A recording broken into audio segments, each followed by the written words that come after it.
Hello दोस्तों, magnesium sulphate एक जीवनदायी मैग्नीशियम का रूप है जो बहुत सारी बीमारियों में और कई बार लाइफ सेविंग कंडीशंस में भी हॉस्पिटल्स में प्रयोग किया जाता है।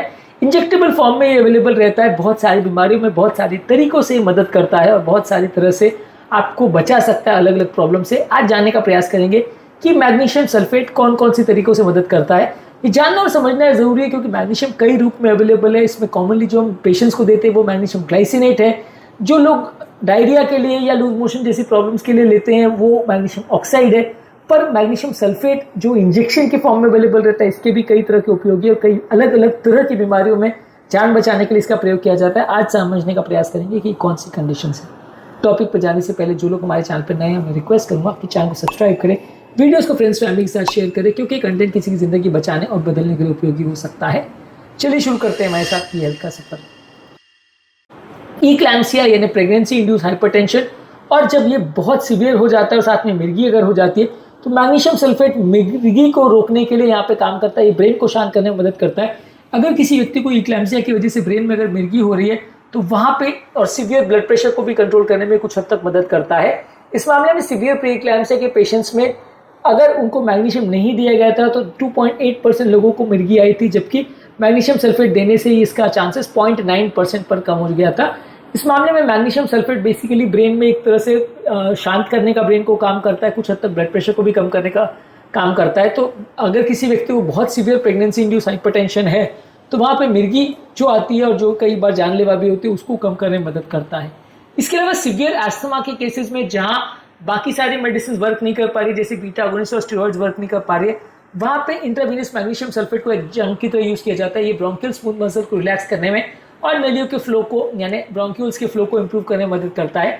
सीवियर एस्थमा के केसेस में एक ट्रायल में बताया गया था कि 2 ग्राम इंट्रावीनस मैग्नीशियम सल्फेट जब दिया गया तो FeV1 जो है वो 22% से बढ़ के 48% हो गया लगभग 4 घंटे के अंदर, और जो लोग को ये नहीं दिया गया उसमें वो बढ़ के 43% पर हुआ था। तो ओवरऑल ये रेगुलर केसेस से थोड़ा बेटर रिजल्ट दे सकता है। अपने आप में ये सिंगल थेरेपी जैसे यूज़ किया जा सकता है और बाकी सबके बदले यूज़ किया जा सकता है, वैसा नहीं है। पर ओवरऑल ये एस्थमा के पेशेंट्स में जहाँ सीवियर केसेस हो वहाँ इसका प्रयोग किया जा सकता है। इसके अलावा हार्ट की कुछ रिदम प्रॉब्लम्स है, खासकर टॉर्साइटिस डे पॉइंटिस है, जहाँ पे हार्ट का रिदम सडनली बहुत डेंजरस लेवल्स पे चला जाता है। पॉलीमॉर्फिक वेंट्रिकुलर टैकीकार्डिया हो जाता है, QT प्रोलॉन्गेशन होता है। ये सारे टेक्निकल चीज़ें जिस पर बहुत ज़्यादा डिस्कस करना मुश्किल है। वेंट्रिकुलर टैकीकार्डिया क्या होता है ये ऑलरेडी एक वीडियो में हमने डिस्कस किया। बेसिकली हार्ट का एक डेंजरस रिदम है जहाँ व्यक्ति को अगर 2-4 मिनट के अंदर ट्रीटमेंट नहीं दिया जाए तो वहाँ व्यक्ति की जान जा सकती है। यहाँ पे इंट्रावीनस मैग्नीशियम सल्फेट जो है अगर व्यक्ति को टॉर्साइटिस डे पॉइंटिस है तो वहाँ मदद करता है। अगर सीरम मैग्नीशियम लेवल नॉर्मल भी है तो भी वहाँ पे काम कर सकता है। इसके अलावा किसी को अगर पोस्ट कार्डियक सर्जरी अगर एट्रियल फिब्रिलेशन हो रहा है या रिदम प्रॉब्लम्स हो रही है तो वहाँ पे भी इंट्रावीनस मैग्नीशियम सल्फेट जो है ये मदद कर सकता है। वहाँ पे भी स्टडीज़ में बताया गया है कि सर्जरी के बाद होने वाले रिदम प्रॉब्लम्स में और अरिथमियाज में एट्रियल फिब्रिलेशन में ये मदद करता है। इसके अलावा अगर किसी व्यक्ति को रैपिड एट्रियल फिब्रिलेशन का प्रॉब्लम है और रेट कंट्रोल नहीं हो रहा है, स्टैंडर्ड थेरेपी से पेशेंट को फायदा नहीं हो रहा है, तो मैग्नीशियम देने से उनका चांसेस बढ़ जाता है रिदम कन्वर्जन होने का। कई बार एट्रियल फिब्रिलेशन के पेशेंट्स को हम एडमिट करते हैं रिदम को नॉर्मलाइज करने के लिए। वहाँ पर मैग्नीशियम सल्फेट देने से लोगों का रिदम नॉर्मल होने के चांस बढ़ जाते हैं और ओवरऑल लोगों का जो रिदम रिलेटेड इश्यूज है, एट्रियल फिब्रिलेशन, उसका रेट को कंट्रोल करना कंपैरेटिवली थोड़ा ज़्यादा ईजी हो जाता है। इसके अलावा अगर किसी व्यक्ति को अगर प्री टर्म लेबर हो रहा है किसी फीमेल को प्रेगनेंसी के दौरान, तो वहाँ पे बच्चे के ब्रेन के प्रोटेक्ट करने के लिए, बच्चे के ब्रेन के डेवलपमेंट को इंप्रूव करने के लिए, और बच्चे को सेरेब्रल पैल्सी वगैरह ना हो जाए, मोटर डिस्फंक्शन ना हो जाए, इसके प्रिवेंशन के लिए भी मैग्नीशियम सल्फेट को अक्सर यूज़ किया जाता है। इस मामले में 2024 में एक स्टडी में बताया गया था कि मैग्नीशियम सल्फेट अगर माँ को दिया जाता है तो बच्चे का ब्रेन का डेवलपमेंट कंपैरेटिवली ज़्यादा अच्छा होता है एज कम्पेयर टू जिनको नहीं दिया जाता है। तो अगर किसी व्यक्ति की डिलीवरी अगर ड्यू है और वैसे टाइम पे मदर्स को अक्सर बच्चे के डेवलपमेंट के हिसाब से मैग्नीशियम सल्फेट दिया जाता है। पूरी प्रेगनेंसी में नहीं देते पर डिलीवरी के एंड के टाइम पर अक्सर दिया जाता है। इसके अलावा अगर किसी व्यक्ति को मैग्नीशियम की अगर कमी है, चाहे उसको कोई बीमारी की वजह से हो और कोई मेडिसिन की वजह से हो या किडनी की यूरिन के लॉस की वजह से अगर हो, वैसे केस में मैग्नीशियम सल्फेट सीवियर अगर किसी को क्रैम्प्स हो रहे हैं, ट्रेमर्स हो रहे हैं, रिदम का प्रॉब्लम हो रहा है और मिर्गी का प्रॉब्लम हो रहा है, वहाँ पे भी दिया जाता है।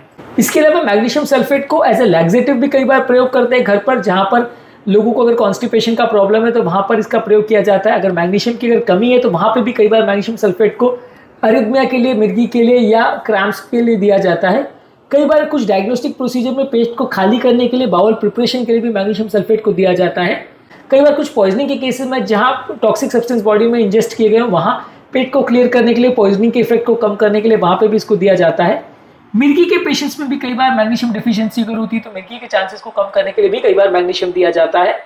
इसके अलावा अगर किसी व्यक्ति को प्री टर्म लेबर हो रहा हो डिलीवरी से पहले, तो वहाँ पे बच्चों को ब्रेक की प्रॉब्लम ना हो उसके लिए और डिलीवरी को या डिले करने के लिए, प्री टर्म लेबर को डिले करने के लिए भी कई बार इसको दिया जाता है। इसके अलावा अगर किसी व्यक्ति को अगर स्किन में कोई सूजन वगैरह हो रही है या स्वेलिंग स्किन में हो गई जो कम नहीं हो रही है इंजरीज के बाद, तो वहाँ पे मसल रिलैक्सेशन के लिए, पेन रिलीफ करने के लिए और स्वेलिंग जो इंजरीज में होती है उसको कम करने के लिए भी कई बार इसका प्रयोग किया जाता है। तो मैग्नीशियम सल्फेट का हॉस्पिटल और हॉस्पिटल के बाहर की कई सेटिंग्स में कई तरह के प्रयोग हैं। मैग्नीशियम की ओवरऑल जो यूटिलिटीज है उसमें ये एक एड ऑन की तरह से आप इसे मान सकते हैं, क्योंकि मैग्नीशियम जो खाने के फॉर्म में लेते हैं वो तो कई तरह से आपकी मदद करता है। यहाँ पे कई और भी एडिशनल यूजेस हैं जहाँ मैग्नीशियम से आपको एक्स्ट्रा मदद मिल सकती है। आज के टॉपिक में हमने बात करी कि मैग्नीशियम सल्फेट क्या क्या कंडीशन में आपकी मदद कर सकता है।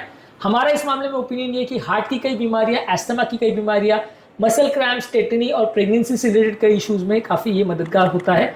इसलिए ज़्यादातर हॉस्पिटल में काफ़ी बार इसको प्रिस्क्राइब किया जाता है और काफ़ी सेफ तरह की मेडिसिन है जिसको कई तरह की कंडीशन में यूज़ करते हैं। उम्मीद करूँगा कि आज के टॉपिक में कुछ नई बातें जानने को मिली होगी। जो लोग हमारे चैनल पर नए हैं उन्हें रिक्वेस्ट करूँगा कि चैनल को सब्सक्राइब करें, वीडियोज़ को फ्रेंड्स फैमिली के साथ शेयर करें, क्योंकि कंटेंट किसी की ज़िंदगी बचाने और बदलने के लिए उपयोगी हो सकता है। आपके कमेंट्स हमें जानने में मदद करते हैं कि आपको हमारा कंटेंट कैसा लग रहा है, प्लस हमारे लिए मोटिवेशन और इंस्पिरेशन का भी काम करते हैं। इसलिए वीडियोस को देखते रहिए, शेयर करते रहिए और हेल्थ के सफर में आगे बढ़ते रहिए।